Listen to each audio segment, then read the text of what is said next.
Hello friends, welcome to the lecture series on computer communication networks.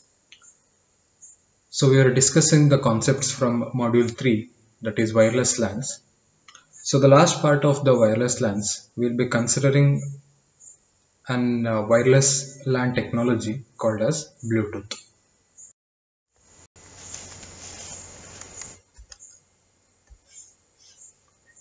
Myself, Abhilash KJ, Assistant Professor, Department of Electronics and Communication Engineering, will guide you guys through this.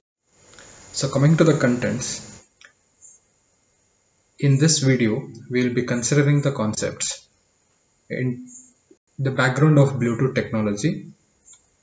Then we consider the architecture of Bluetooth, and in detail will discuss the Bluetooth layers.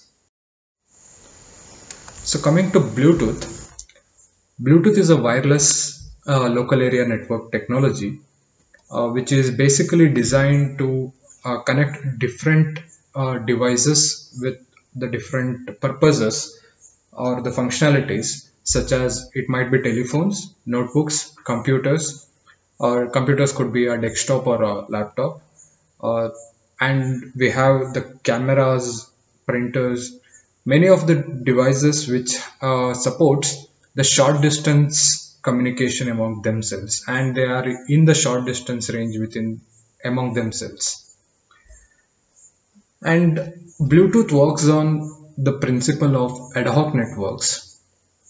So the term ad hoc here means the network or the communication is established without aid of any centralized administration or fixed infrastructure. So the network or the communication is established on the go. So here the devices which are in the communication radio range of the shortest distance range among themselves, without aid of any central base station or central controlling administration, they can enable the communication among themselves. That means they can communicate directly among themselves. So if you consider the classic example of cell phones, the communication among any individual guy in a network is happening via a base station or a set of base stations. So the base station is one who is taking the decision regarding how the communication should go. But the Bluetooth works on a ad hoc environment or ad hoc network concept, wherein it is not required to have a centralized administration. The devices can communicate among themselves. So the basic advantage of this ad hoc networks is that the network could be established on the go without any need for the large scale implementations.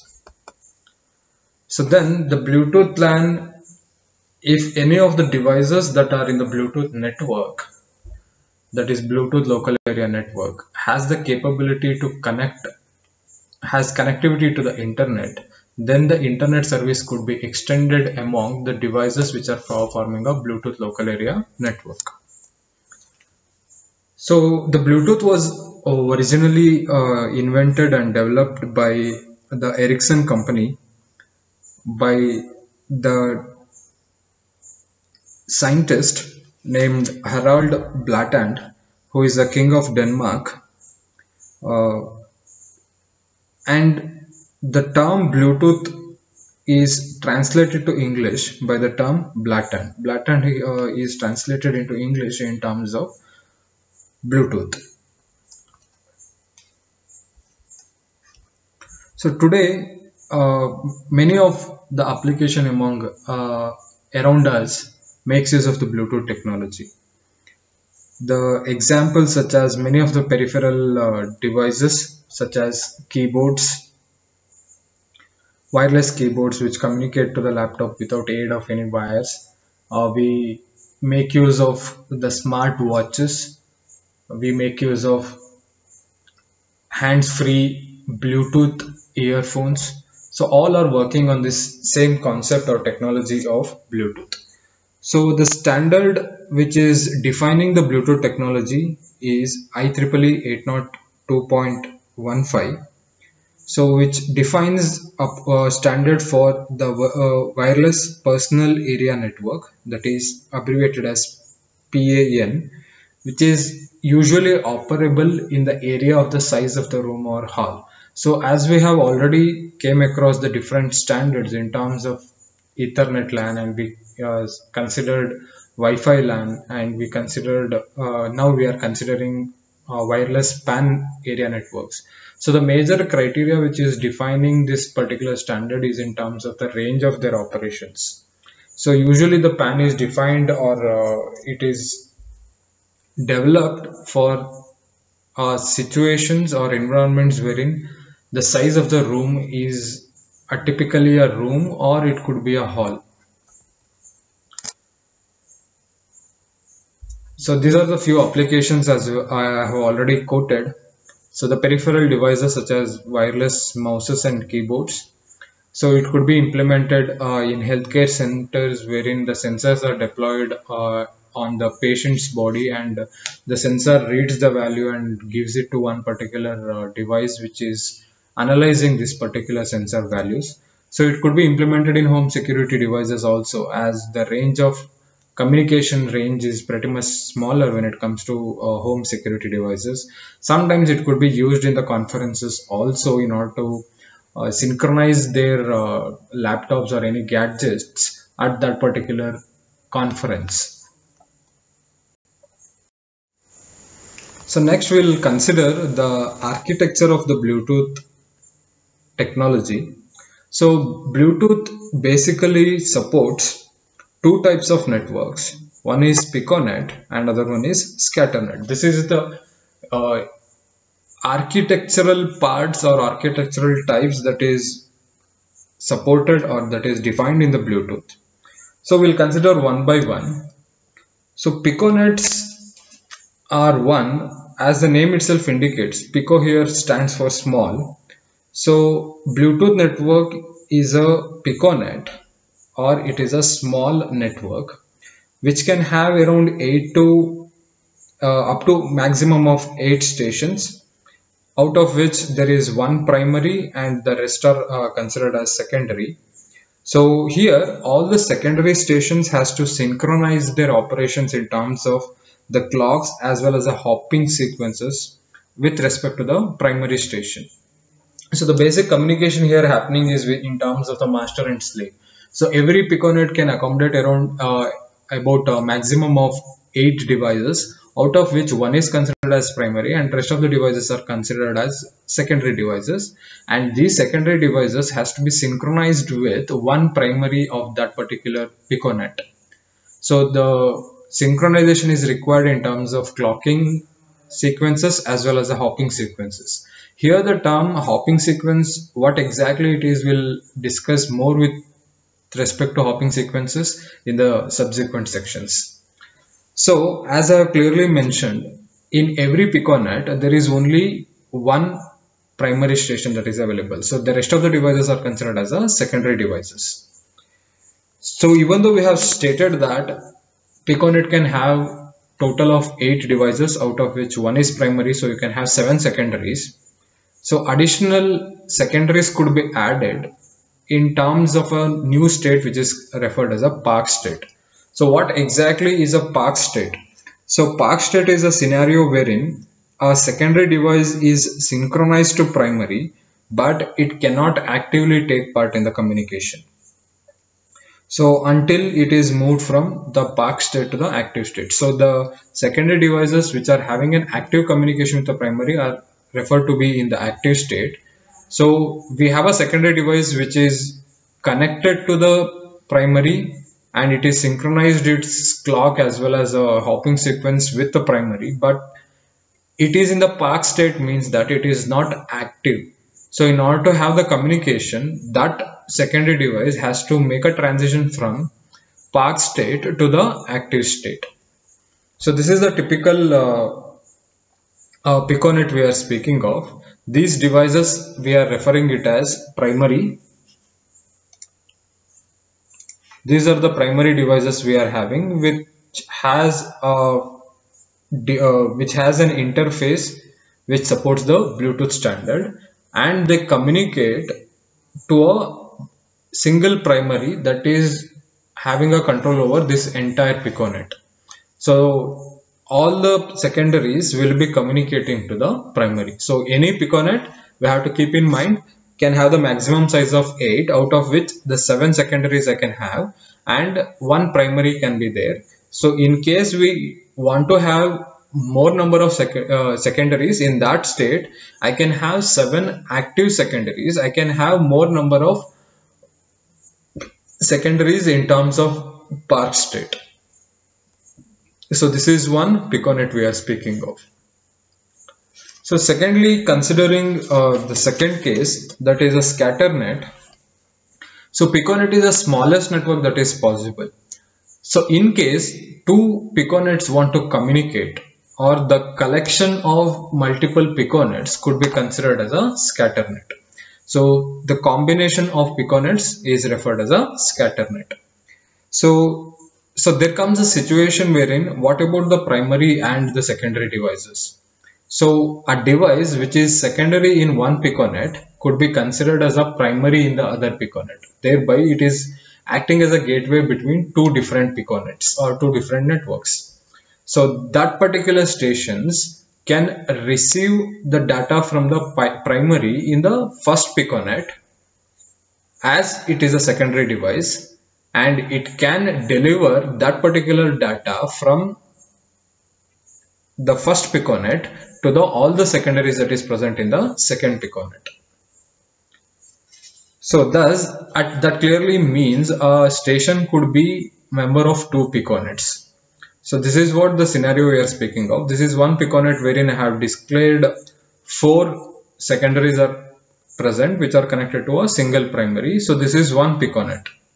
So out of which I have considered this particular secondary station of first piconet, which is acting as primary for the second piconet. In that note, so this act as secondary in the first piconet, and for the second piconet it is acting as a primary, wherein in this first piconet it receives the data from the primary, and for the second piconet, as it is acting as the primary device of, or the primary station of the second piconet, it receives the data from the first piconet and it delivers to the secondary devices of the secondary devices of the second piconet. So this is how the scatter net operation is implemented typically. So let us consider the type of the Bluetooth devices that could have. So Bluetooth usually have a built-in short-range radio transmitter. So the term short-range here means that the communication could be happened only in terms of meters. So that is in terms of tens of meters, that is maximum up to 15 or 20 meters. So the current data rate that is supported under Bluetooth devices is 1 Mbps at 2.4 gigahertz bandwidth. So that means there is a possibility that since your 802.11b, that is wireless LAN, that is Wi-Fi, is also operating in the same frequency bandwidth, that is 2.4 gigahertz bandwidth, there could be a possibility of interference between these two. That is, I can get an interference between the wireless LANs as well as the Bluetooth LANs, as they are sharing the same bandwidth range. So now that we have considered the basic architecture, we are familiar with the basic architecture in terms of piconets and scatter nets. Next, we have to consider the architecture of the layers that are present in the Bluetooth standard, that is referred as Bluetooth layers. So Bluetooth has, as we have clearly stated, so the type of operations we are speaking of is completely different when it comes to Bluetooth. That is why most of the cases it does not match the actual internet model we consider, because Bluetooth, there is no mandatory thing such as internet is required. Internet is an optional service in Bluetooth. That is why most of the applications that are using devices that are using Bluetooth does not require to follow the same architecture we have considered, that is either a TCP/IP model or OSI model. And in terms of its architecture, it is quite different. So it has the uppermost layer as application, which is nothing but the type of the applications we are making use of, whether it is for music application, whether it is for the keyboard or any other applications. So dependent on whether it is multimedia application or any other kind of application which is relied on Bluetooth. So the basic first layer we are having is a Bluetooth layer. Following that, we have the actual data that it is being exchanged. So in that you have four different sublayers. One is L2 cap layer, which is nothing but logical, link control and adaptation protocol. We'll discuss in detail about this. And we have the profiles in which the device is operating. Then we have the audio sublayer, which usually handles the data with respect to the audio applications. Then we have the control sublayer, which is required for enabling the synchronization operation in terms of the different layers we are making use of. Then we have the baseband layer, whose function is very much equivalent to the MAC sublayers we have considered in LAN. So in terms of the media access scheme, so once again the Bluetooth is making use of the air as a medium, which is a shared medium that makes it the requirement of media access control in that node. So baseband layer is responsible for handling such operations. Then finally we have the radio layer, which is pretty much equivalent to the physical layer we have considered in the internet model. So it deals with the physical connections between the different users and how exactly to go with respect to the connections. So we'll consider the major parts of this in this particular video lecture, wherein we'll consider the functions of L2 cap layer and the control information that is being exchanged, and the responsibilities of baseband layer as well as the radio layer one by one. So the first layer we are speaking of is with respect to L2 cap layer, that is logical, link control and adaptation protocol. So it is used for the data exchanges on a asynchronous connectionless link, and at the same time the synchronous connection oriented channels does not use L2 cap. So there are two ways in which the two types of links are possible in Bluetooth. The first type is synchronous connection oriented link. So for in terms of application, we define this. Synchronous connection oriented channels or synchronous connection oriented links are nothing but, as the name itself indicates, the synchronization is required. At the same time, the connection oriented applications, it is not required to have L2 cap. So asynchronous connection link, as the name itself indicates, in this particular case the synchronization is not a major issue. At the same time, the connection link operation is happening. So we'll discuss more with respect to ACL, that is asynchronous connection less link, as well as SCL, that is synchronous connection oriented links, in the subsequent sections. So as of now, we can say that the L2 cap sublayer or L2 cap protocol is used for the data exchange when we are encountering a situation of the ACL links. So synchronous connection oriented links does not require the use of L2 cap. So the format of L2 cap data packet is as shown here. So first field is a length field, which is 16-bit length, which will define the total size of the data coming from the upper layers, that is from the application layer, what is the length of the data it is receiving. So here the data can be up to 65,535 bytes. So channel ID is nothing but the unique identifier of the virtual channel that is created at this particular level. So here the communication is between primary and secondary. So there is a virtual connection that has been established. So that is identified by the 2 bytes channel ID, which is a virtual connection identifier. And finally we have data and control, which is of the length 0 to 65,535 bytes. So the basic responsibilities of logical link control and adaptation protocols are the multiplexing operation, segmentation and reassembly, and the quality of service, and finally the group management. So let us consider each of the one separately. So the term multiplexing in simpler words means it is a many to one function. So L2 cap can perform the multiplexing in terms of at the sender site, it receives the data from one of the upper layer protocol, that is an application layer protocol, and it delivers and it forms a frame out of them, the different data packets, data it has received from the application layer, that is higher upper application layer, and it creates a frame out of it and it gives it to the baseband layer. At the receiver side, it accepts the frame from the baseband layer and it extracts the data and delivers to the appropriate protocol layer.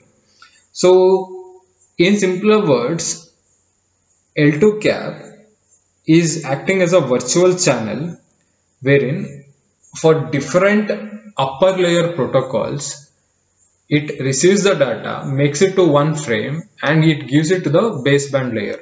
And at the sender side and at the receiver side, it receives the data and it demultiplexes the data with respect to the different applications that is being used. So thus we are stating that L2 cap is capable of performing the multiplexing. So next, considering the second responsibility or the second duty, that is referred as segmentation and reassembly.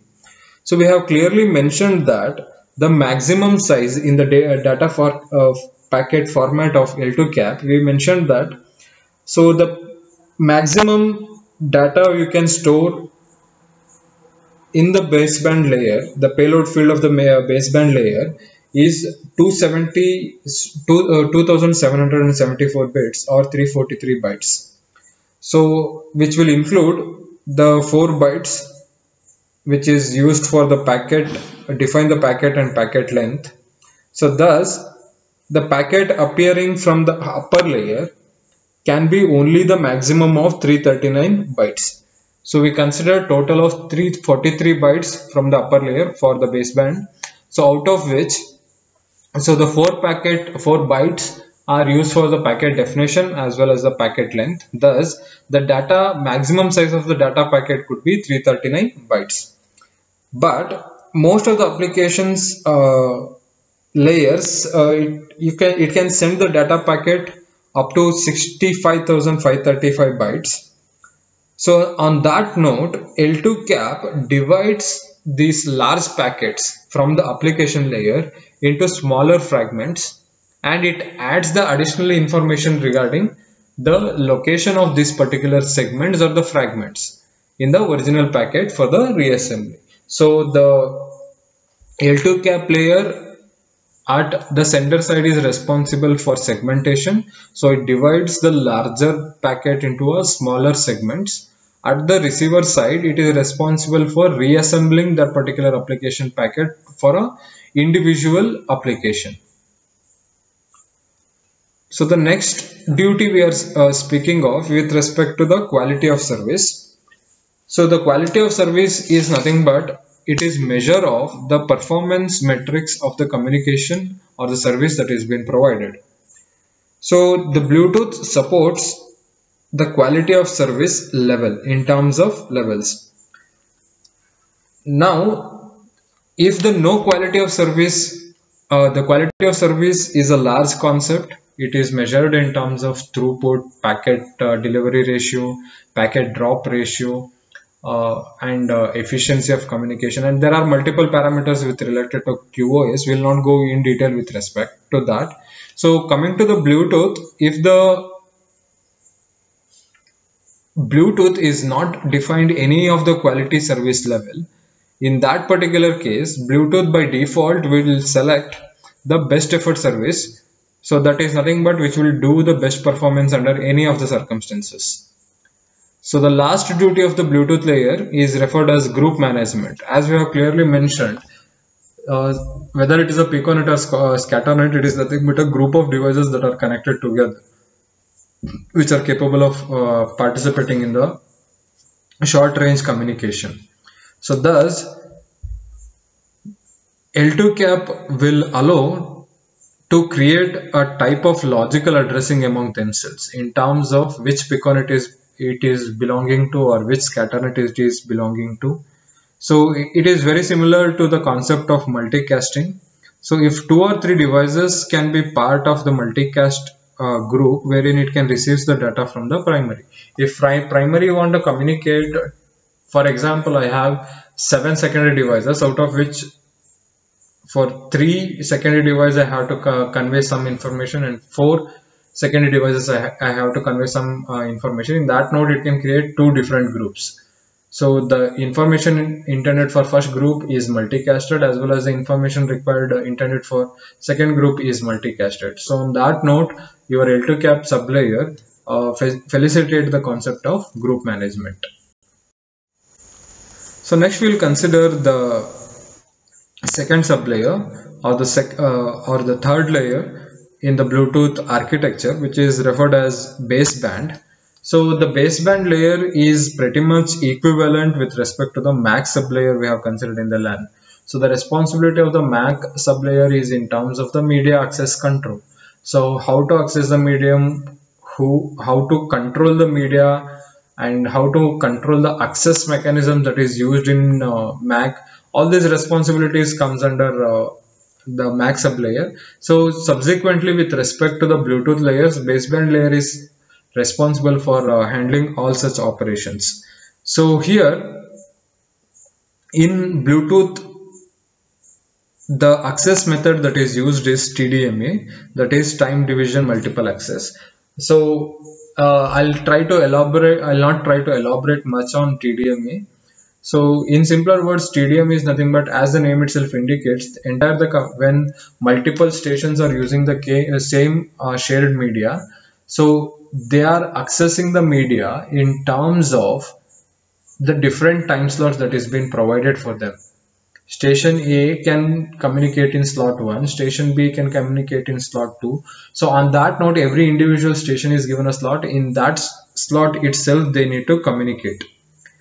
So as the Bluetooth has two different architectures or 2 different levels of devices in terms of primary and secondary. So each individual primary and secondary stations has to communicate in their allotted time slots. They can communicate only with respect to the time slot that is being provided to them. So here the length of the time slot we are speaking of is same as that of the dwell time, which is referred as 625 microsecond. Why exactly is that 625 microsecond? We'll consider in the subsequent sections. So that means at any time slot, only one frequency could be used.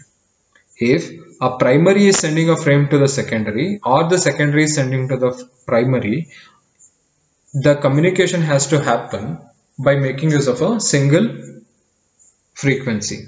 So the communication can happen only between, now we have to note that the communication can happen only between primary and secondaries. 2 secondary devices cannot communicate directly with respect to each other according to the architecture. So as I clearly stated, in Piconet I have 1 primary and all the other secondaries. The communication has to happen via primary device. Let us consider in detail the factors with respect to TDMA. As we have stated, for media access control, Bluetooth is making use of TDMA, which is called as a special version of TDMA, which is called as time division duplex TDMA. So what is time division duplex TDMA is nothing but it is kind of half duplex communication in which the sender and receiver can send or receive data, but they cannot happen simultaneously. That is why the name half duplex is used. That means the channel is duplex, the link is duplex. So sender can send and receiver can receive. but they cannot happen simultaneously. That is why the term half duplex is used. And the communication for each of this direction makes use of a concept which is referred as hops. So which is very much simpler to the walkie-talkies, which uses different carrier frequencies. So for a specific tuning into a particular, for example, if I have 5 to 10 walkie-talkies wherein I have 3 different levels. So for listen to a particular level, I need to tune into a one particular frequency. So if I have to change from that to next, or if one person in the level 1 want to speak to level 2, he has to tune himself to that particular hop frequency and he has to communicate. Once the communication is over, he need to switch over to the another level, then he need to retune his frequency and start communication. He is performing the hop by hop communication in this particular case. And any communication for any particular device is happening with respect to the time as well as with respect to a particular frequency. So there are two types of communication that could happen in TDMA that is supported. One is single secondary communication. In this, if the piconet is having only one secondary, that means there is one primary device, one primary is must and should for all the piconets, but the number of secondaries might vary with respect to the different scenarios. So the first scenario we are speaking of is an ideal scenario wherein there is only one secondary that is present, that in the piconet there is one primary as well as one secondary. Here the TDMA operation is pretty much simpler. I have plotted the primary time scale as well as the secondary time scale here. So here the time is divided into the slots of 625 microseconds, and in order to distinguish between the communication between primary to secondary or between secondary to primary, there are different hops that is been identified. So this is one slot, this is second slot, third slot and fourth slot, and it goes on. So here, to distinguish the communication directions, that is from primary to secondary and from secondary to primary, so it is done on the basis of all the even number slots, that is 0, 2, 4, 6 and so on are used by the primary. That means in the even number slots, primary will communicate to the secondary, and in the odd number slots, that is 1, 3, 5, 7 and so on, secondary will communicate to the primary. Thus, the TDD-TDMA allows the primary and secondary to communicate in a half duplex mode. That is why the term half duplex is used. Even though secondary can send and receive, but it is doing a single operation. That is why the term half duplex is used. And this, if we consider the example here, so the primary is active, or primary is sending the data to secondary in F0 and F2. This is the even number slots. So on that note, secondary can only receive. And secondary is active in the odd number slots, that is F1 and F3. In this note, secondary speaks and primary can only listen. So this is how it is used. So we have the frame direction or the frame duration of 366 microseconds. After that, in the even number slot, the primary is communicating to secondary. Once it is done, the primary will make a hop so that the secondary can communicate. So in the second slot, in the odd number slot, the secondary is communicating to primary, and once again it hops and this cycle continues. So as we can clearly see, in the alternative cycles or alternative time slots, either the primary is active or the secondary is active in terms of transmission. And it is not possible to have both the stations perform sending and receiving simultaneously. That is why the term time division duplex TDMA is used. So we'll consider the second situation, or the second possible scenario, which is called as multiple secondary communication. If in case the Piconet has more than one secondary device. On that note, how exactly the communication is done. So we have considered three different, we have considered a small Piconet wherein one primary is by default there and we have two secondaries in that node. So it is a bit more complex than what we have considered in the single secondary communication mode. Here, once again, the primary, the time slot is divided into 625 microsecond time slot. Here, the primary once again makes use of even number slots. But when it comes to odd number slots, it depends on which secondary is having an access to send the data. So here I have considered secondary 2 is transmitting in secondary 1 is transmitting in F1 and secondary 2 is transmitting in F3. The subsequent communication happens in this case. But we have to remember here what happens in the, what is the difference in terms of the single secondary and multiple secondary is that in the single secondary I had only one speaker and one receiver in the even number of slots. But when it comes to multiple secondary, I have single speaker, multiple receivers. So all the secondaries will be listening in the even number slots. So here, so the first case, the primary was communicating to secondary 1. At the same time, secondary 2 will be receiving. But in terms of the virtual identifiers, channel identifiers we spoke of, so secondary comes to know that the data was intended for it.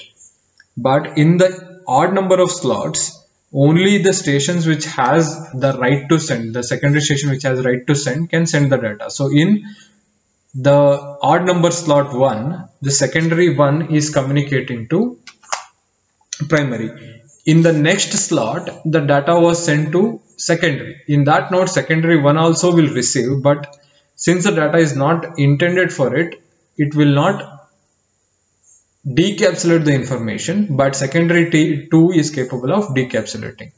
And subsequently, in this particular time slot, odd number time slot, now the secondary 2 is communicating to the primary. So this is how the single secondary communication and multiple secondary communication happens in this node. So this is pretty much similar to what we have considered in the controlled access scheme in terms of the polling operation.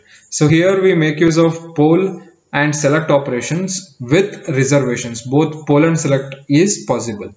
So whenever the primary is communicating to secondary, it is polling in terms of who is ready to receive.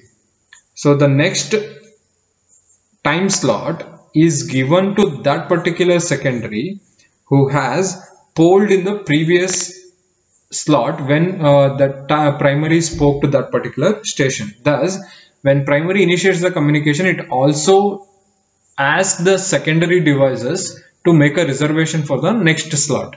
Once any particular secondary stations which is successful in making a reservation, that is making a polling, will receive the next time slot.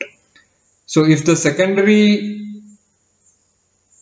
which is polled does not has any frame to send, that particular channel will be silent. If when the primary communicates, none of the secondary attempts to make the reservation for the next time slot, on that node the channel will remain silent. So this is how the multiple secondary communication is implemented. So next we will consider under baseband layer the concept of links. As I have clearly, while discussing L2 cap, I mentioned that there are two types of links that could be created between the primary as well as the secondary. So the first link is referred as synchronous connection oriented links, abbreviated as SCO, and second one is asynchronous connection less link, abbreviated as ACL. So dependent on the types of the applications we are making use of, either we opt, the Bluetooth will opt for synchronous connection oriented links, SCO, or asynchronous connection less links, that is ACL. So synchronous connection oriented links are used when the communication has to avoid the latency. That means the integrity of the data is more important than latency. Latency, the term in the network, is used to define the delay in the communication. So when the communication has to happen in the real time and the data integrity has to be retained, that is, the exactness of the data has to be retained, on that note, on that particular scenario in the Bluetooth applications, the SCO links are used. So in an SCO link, prior to the communication, there is a physical link that is established between a primary as well as a secondary by the reservation of the slots for the regular intervals. So on that note, so either it is single secondary communication or multiple secondary communication, the reservation is done in prior with respect to for primary it is even number of slots, and for secondary it is odd number of slots. So here the basic unit for the connection is referred as 2 slots, that is one for the each direction. So from primary to secondary one slot is given, from secondary to primary the another slot is given. So in this note, if the packet is damaged at any particular instant of time, since we are concentrating on integrity, so the data transmitted has to be intact in nature. On that note, if the packet is damaged, on that note, it is never transmitted in this particular case. So usually the SCO is used in the scenario applications such as real-time audio, wherein the delay is avoiding the delay is all important. The typical examples you can take is the Bluetooth hands-free headphones we are making use of. So the communication has to happen in real time. There is, even if the information is dropped in between, it has to happen, the communication has to happen in real time. And in order to have that fast, the first and foremost thing that is most important is to create the physical link between the primary and the secondary device. Here I can call the mobile device to which you have connected your Bluetooth earphone. The mobile device acts as a primary and the headphones are acting as a secondary. So the communication is happening in the alternative time slots. The exchange will be between the primary as well as the secondary. So an SO in a secondary can create up to 3 SCO links with primary for sending the digitized audio signals, that is pulse coded modulation at 64 kbps in each of the links. So your device could be connected to the secondary device could be connected to 3 different SCO links with other primaries. On that note, it is communicating by making using digital audio signal, that is PCM, at 64 kbps supported in each of the links. So coming to the second scenario, that is the second type of link which we are speaking of in terms of asynchronous connectionless link. This is used when the data integrity is more important than the avoiding latency. In this note, prior to this we considered SCO wherein avoiding delay was more important than the data integrity. Even if the packet is lost, it does not matter, the communication has to happen in real time. So but contradictory to that, in asynchronous connectionless links, the data integrity is more important than the latency. That means the communication need not to be very real time, but the data intactness and correctness of the data has to be more accurate. So even if the packet is reaching bit later, it is accepted in the case of asynchronous connectionless links. So in this particular case, if payload encapsulated frame is lost, on that note, it has to be retransmitted. So every secondary that returns an ACL frame in the odd number slot, it has to mention if the previous slot that has been addressed to it, it has to identify or it has to give an acknowledgement regarding the correctness of the last frame that it has received in the last odd number slot. So if the payload is corrupted or it is damaged, since the data integrity is an important issue in this particular case, it has to be retransmitted. So ACL can use 1, 3 or more slots which can support up to the maximum data rate of 721 kbps. So next we'll consider the frame format under baseband layer. So in the baseband layer, it could be consisting of one of the three types, that is one slot, wherein one slot, 3 slot or 5 slot. In one slot, as we have clearly stated, mentioned before, one slot is having a time duration of 625 microseconds. So for one slot frame exchange, 259 microsecond is required for the control as well as the hopping mechanisms. On that note, the total time duration that is available in one slot is 625 microseconds minus the control information that is required. The control duration that is required is in terms of 259. That means the data length could be up to the maximum length of 366 microseconds. So with 1 megahertz bandwidth and 1 bit per hertz the data rate, the maximum size of one slot frame is 366 bits. Under this considerations or these conditions, you can under one slot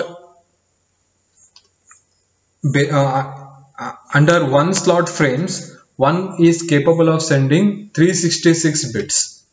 So the second type is 3 slots. Here any frame that we are transmitting will occupy 3 frames or 3 time slots. Since 259 microsecond is required for the control as well as the hopping sequences, since you are occupying 3 time slots, so the total duration that is required is in terms of 625 into 3 minus 259. So on that note, you will be getting 1616 microseconds. So that means you can send the data of 1616 bits when you are making use of the length of the frame could be 1616 bits when the 3 slot frames are used. A device which is using a 3 slot frame always remains in the same hop. It is not required for a device to change its hop or its frequency every time on the beginning of the slot. That means for entire 3 time slots, a single hopping frequency is used, or the single frequency is used to establish the communication. So coming to the last one, here the 5 slot frame also makes use of 259 bits for hopping as well as for the control mechanisms. That means the length of the frame is 5 into 625. That means 5 slots of 25 microseconds each minus 259 microseconds for control as well as hopping mechanisms. That means so total of 2866 bits could be sent in a single frame.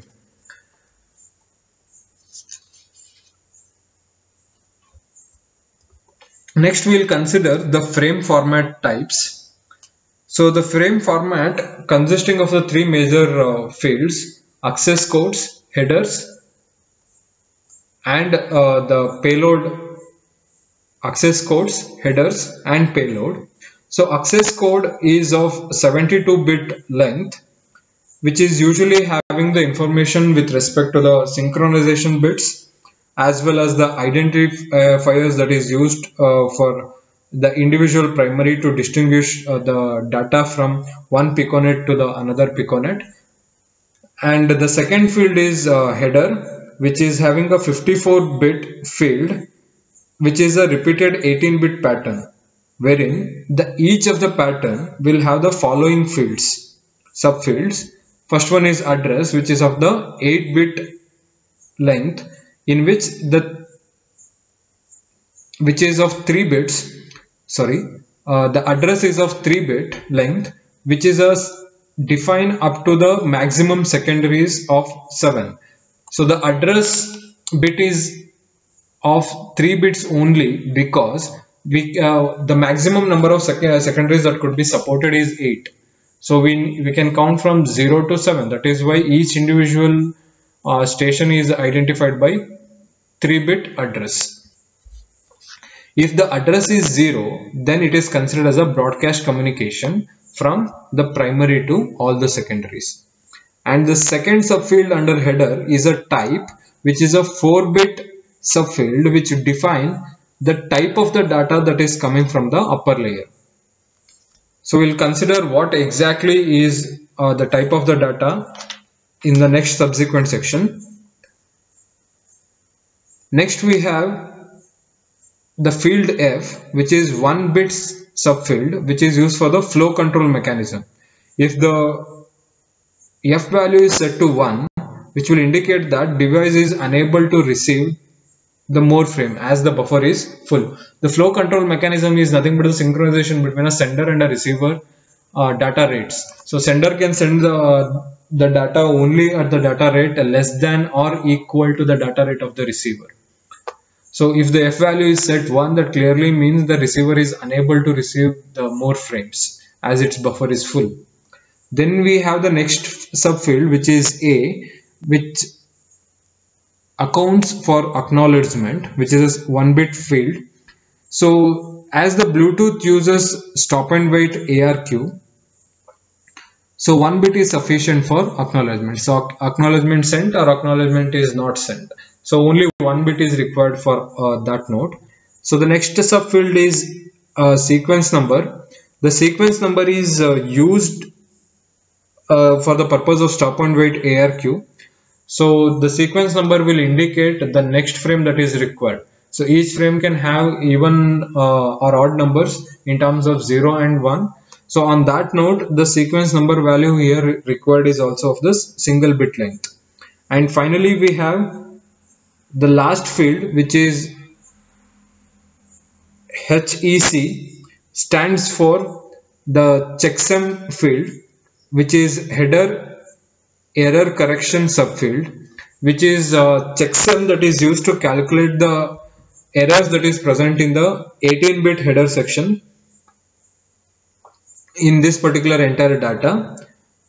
So the receiver compares these 3 sections bit by bit, that is access code, header as well as a payload.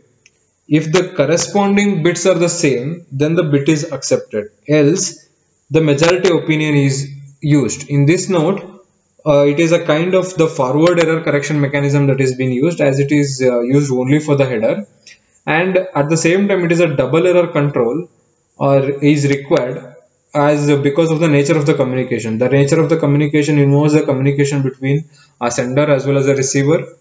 So since it is happening via air, it is very noisy. So, and at the same time there is no retransmission that is supported under this particular layer. And the last data is payload, or the last field is payload, which can be from 0 to n bits. So the maximum bits that is the maximum length that is supported is 2740 bit, which can control the data in terms of actual information as well as the control information coming from the upper layer.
So next we'll consider the last layer in the Bluetooth layer architecture, which is radio layer.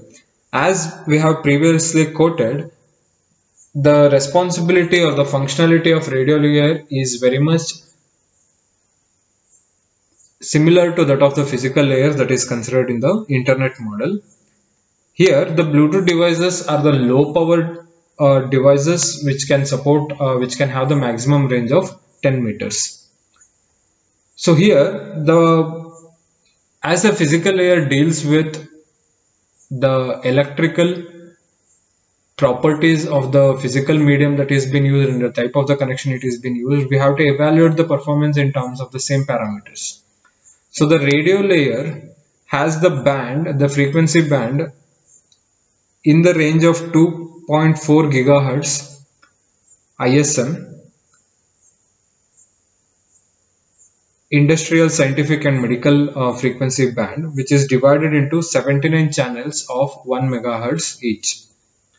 So it makes use of encoding and decoding schemes also. So here it makes use of frequency hopping spread spectrum method, which is used by the physical layer to avoid the interference from the other devices or the other network. As I have clearly mentioned, the Bluetooth devices are operating in 2.4 gigahertz ISM band as well as that of the Wi-Fi standard. Since they are sharing or making use of the same frequency band, there is a higher probability of the interference may be occurring. So to avoid that, the physical layer or the radio layer is making use of a technique of the frequency hopping spread spectrum, which is used to avoid the interference from one or other devices or all the devices in the network.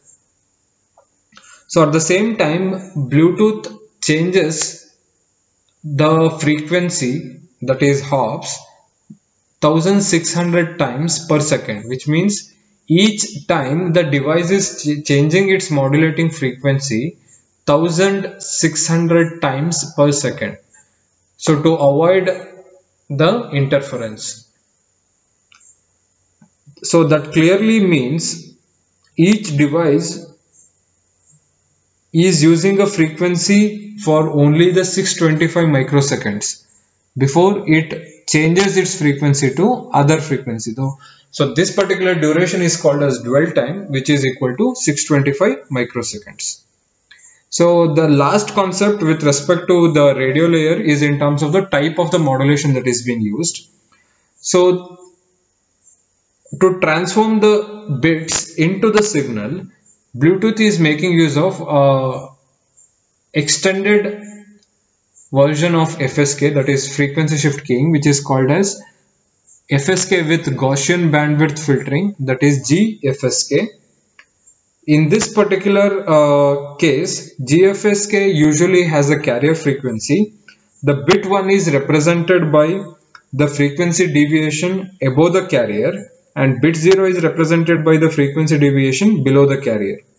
So on that note, so the carrier frequency in terms of megahertz defined with respect to the each individual channel is given by Fc is equal to 2402 plus n megahertz. Here n value could be any particular channel. As I have clearly mentioned, Bluetooth makes use of 79 channels of 1 megahertz each. So there are total 79 channels. So each channel can have the value of n starting from 0 to 78. Thus n value can vary from 0 to 78. So if the first channel is using the carrier frequency of the first channel will be making use of the carrier frequency of 2402 megahertz because the n value is 0. And in the second case, plus 1 happens, so it will be making use of the second channel will be making use of the carrier frequency of 2403 megahertz, and it goes on. So that is about the Bluetooth technology we spoke of. So that completes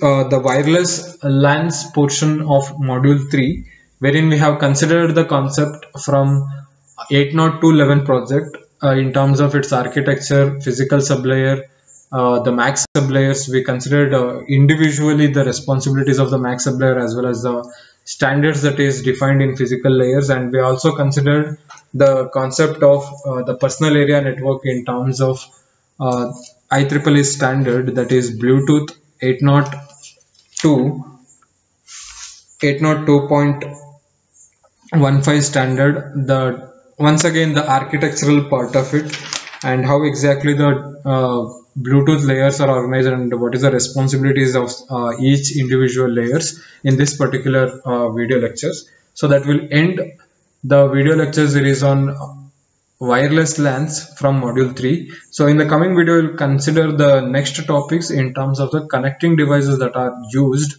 in the computer communication networks. Thank you so much.